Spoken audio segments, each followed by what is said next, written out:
जीवन उत्सर्गीकृत करथिला सेतिपई एही दिवसटी को आमको आम देशर प्रतीक एवं निजर त्याग आत्मबली सबकिछि मने पकाई दे थाए।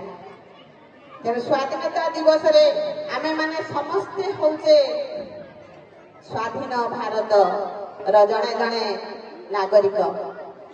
पिला माने तुम मानकु मध्य मु कहूची जे आमे माने सबु बेले एई निष्ठार सहित त्याग र सहित आमे निश्चित भाव रे आम अधिकार को केबे हेले हस्तांतर करिबा नाही।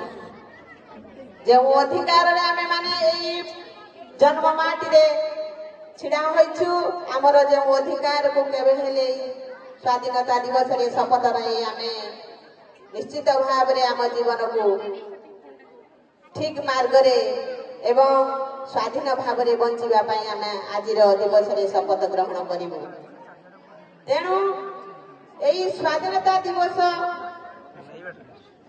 रे जो महापुरुष माने निजर जीवन को उत्सर्गित करछथि सेथिपई महात्मा गांधी, नेताजी सुभाष चंद्र बोस, लाल बहादुर शास्त्री, लाल बाल पाल एमिति अनेक स्वाधीनता संग्रामी नेता माने मध्य तांकर जीवन को उत्सर्गीकृत करिछथि सत, किंतु बहु घात प्रतिघात सह्य करी से माने आम देश को स्वाधीनता आनी देछथि। 1920 रे जेते बेले असहयोग आंदोलन होइतला सेते बेले सत्य अहिंसार पूजारी भाव रे महात्मा गांधी हमको डाकरा देई विभिन्न स्वाधीनता रे समस्त को से आपणे नेइथिले।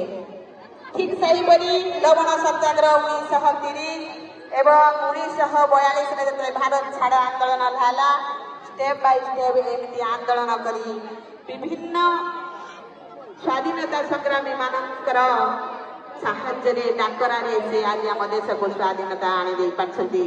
जहा फल कि आमे आज एई तारीख रे मने रखी प्रति वर्ष एई अगस्त 15 तारीख दिन आम स्वाधीनता दिवस रूपे पालन कर आसुछु।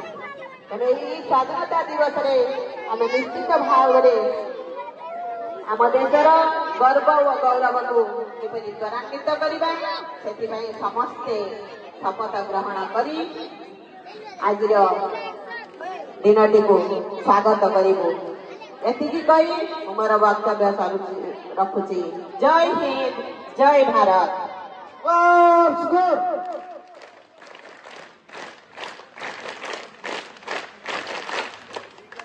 वर्तमान आम पिला मानक द्वारा मार्चिंग एवं तापर आमे गाँ करिबा।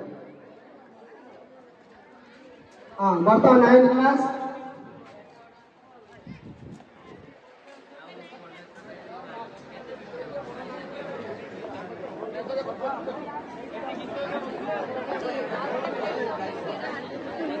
और 9 क्लास पिला माने गोटे तांकर देशात्मक